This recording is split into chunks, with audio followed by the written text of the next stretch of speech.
So I think today our intent was to talk about a very touchy subject, which is working with friends, something that all of you, I'm sure, are considering, thinking about, and have already had experience with in your entrepreneurial lives. It's the easiest choice, but not always the best choice. And I don't mean like well, let me contextualize that. I think hiring friends is always the easiest choice. It's not the best choice. I think when you're first starting out, you're looking for people to get behind you. There's a reason why when you're raising capital, they say friends and family, right? Why? It's the simplest, right? It's within reach. Well, what I mean by that is the syntax of friends and family. I think when you're starting a business and you're looking to raise capital, when they talk about the first round, right, of raising capital, they talk about it as friends and family. Friends are always people who will believe in you despite the odds, whereas family, right, are more conservative. They don't want to see you fail, but at the same time, they'd be willing to forego any upside that you could create in your entrepreneurial journey if it meant they could save you from a certain calamitous disaster that may or may not occur on that journey. So it's like it's taking the insurance bet in blackjack. And I think it is funny how the syntax of raising capital, the phraseology of it is friends and family. And so it is easy, I think, to attract friends into your enterprise. But like anything else in life, right? Caveat emptor, buyer beware, because there are so many pitfalls that I think I want to cover right with you today on this episode of hiring friends, of working with friends, of including friends as equity holders, right, in your business venture. So it's going to be a fun episode. Yeah, it's a loaded topic. Yeah. And because, we can look at it from the perspective of a startup, we can also look at it from the perspective of a business that's already been around for 4 or 5, 10 years. Perfect. Let's tell them about ours. Yeah, absolutely. When business people talk about someone they know, someone who's in their network, and they say the word buddy, when I hear that, my little ears perk up because that's like a key word. You don't want to be an entrepreneur's buddy, because that's someone who gets leveraged and squeezed, and you may not have a pre-existing personal or even professional relationship with. Oftentimes, it's a vanity play by the business owner to say, like, I know this person. They introduce him as, this is my buddy. Now, you didn't say buddy when you first introduced me. You called me your best friend, which is not often the case in introductions. We're 40-something years old, right? Yeah. How often have you been introduced to someone that you're like, this is my bestie? It happens. But, I think these types of terms have to have a certain longevity assigned to them. The terms. Yeah. So 40-something-year-old men are not allowed to use the term best friend if it isn't someone they've known for 75% of their lives. So if they met someone in December of last year on a cruise to the Bahamas, and they called them their best friend, they need to seek mental help. Or just stay away from that business person because they're highly manipulative. Right. I love when you go on vacation, you're at the Four Seasons or something, and there's always that one guy with the big tummy, right?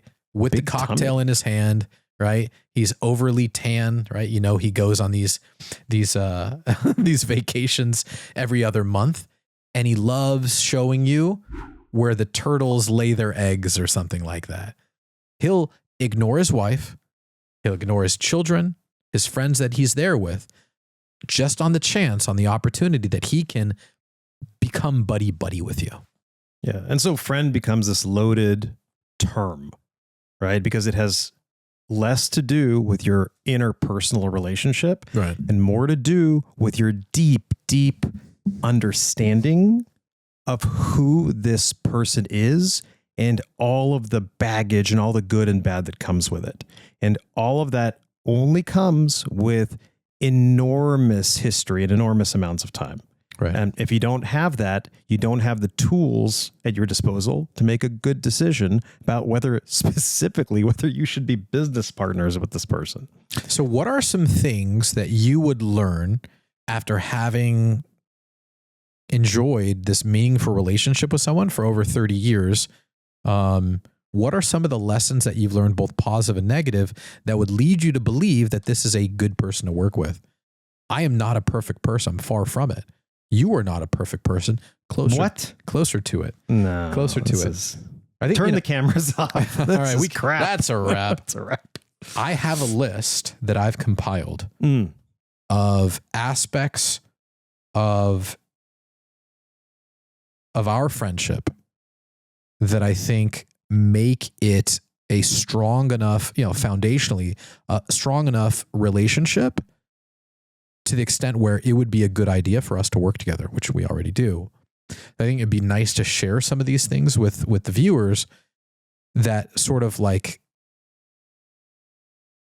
predicate whether or not you have a strong enough relationship to go into business together. Do you want to hear what my, say, top 5 are? Let's go.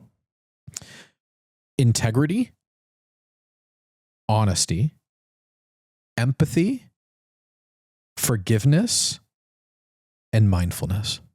Those are my top 5. Interesting. So these are the top 5 qualities that both individuals need to have in order to successfully work together and have a lasting business relationship. I'll turn it into a commercial. If you're thinking about going into business with a best friend, here are the top 5 aspects of a personal relationship that you want to make sure are on your checklist before you get into bed with them as a business partner. Top 5: integrity, honesty, empathy, forgiveness, and mindfulness. Those are the top 5. I love it. Do we have those? I mean, I couldn't hate your list more. This is the 5 dumbest things that you could possibly consider when going into business with your friends. Because who needs honesty, right? Absolutely. Who needs integrity? Well, then, okay. So if you disagree with my top 5, give me one that you think is better. Give me one aspect, foundational aspect of a relationship in a personal context, right? Friendship wise, that would lead you to believe that having that one aspect, right, is then a good enough launch pad to go into business with them. Yeah. I think that list is about consciousness. It's about emotional IQ, EQ. And I think that identifying friends that you want to work with or build businesses with begins with IQ. And so you have to say, am I able to identify my friends who have a track record of success before you even enter the topic of EQ? Dang, I would disagree. Okay. I would disagree. The reason why I would disagree, right, is because I always think of myself as the salesman. Mm-hmm. So maybe these are 5 traits that I don't excel at, right? People are like, what? He doesn't excel at honesty and integrity? No, I don't think it's a yes or a no, right? There's levels to this, right? It's a spectrum. Everything's a spectrum. Yeah. All right. So when I look at these terms, some of these terms I see myself on one end of the spectrum, right? Very strong, very qualified, right? And then other terms I see myself as an opportunity, right? Things that I can get better at. Mindfulness and forgiveness being 2 of them. I think I'm very good at integrity and honesty. I think where I start to get a little bit weaker, right? And maybe, maybe it shows an area of an opportunity is like empathy, right? Empathy and forgiveness and mindfulness. And I think these are wonderful things. I just want to caution the viewer that these qualities are available in people who work at the local gas station. And so it's very Subway. Subway. So it's really important to be conscious of what your friends have been able to achieve, and do not project your own idea of who you want them to be onto people who are not the projection of your own insecurities or anxieties or ideas about where you'd like to be in the future. Don't project those things onto someone who hasn't achieved those things, because it'll serve you in no way, shape, or form. Yeah, I think I talked about it on an Instagram live yesterday where I said, resentment, right, is, I think, one of the biggest obstacles that or one of the biggest limitations in business owners achieving the type of success that they feel like they deserve. And I think with resentment, right, hiring the wrong people, which could be friends, and putting them into a role where they can't grow and thrive, then getting resentful that you couldn't achieve the results that you wanted for your enterprise, then blaming them for, like, of course, right? You hired, and Robert Krook said this, he hired a third grade teacher who was his friend as the director of international sales for Silly Bands. And then a year later, you're raising capital, and the VC firm's like, well, who's the director of international sales? What's their CV? What's their background? What's their resume? And you're like, well, she was my friend. She was a third grade teacher. They're like, what? No. Yeah. So I beg you not to skip to the EQ, the emotional IQ portion of the friend test, and start with the IQ portion, because that way you understand that you're getting in bed with someone who is qualified, who has a track record, and you're not just sort of painting a beautiful picture and painting it over the reality of who your friend is. So let me ask you, right? I know we're short on time. It's going to be a quicker episode, but you said to have a good understanding of what their IQ is. Mm-hmm. I'm giving them, I think, a litmus test of determining someone's EQ. Absolutely. And it's pretty easy to go through this test. Yeah. Yeah. So we've checked IQ off. Now we can get to the EQ.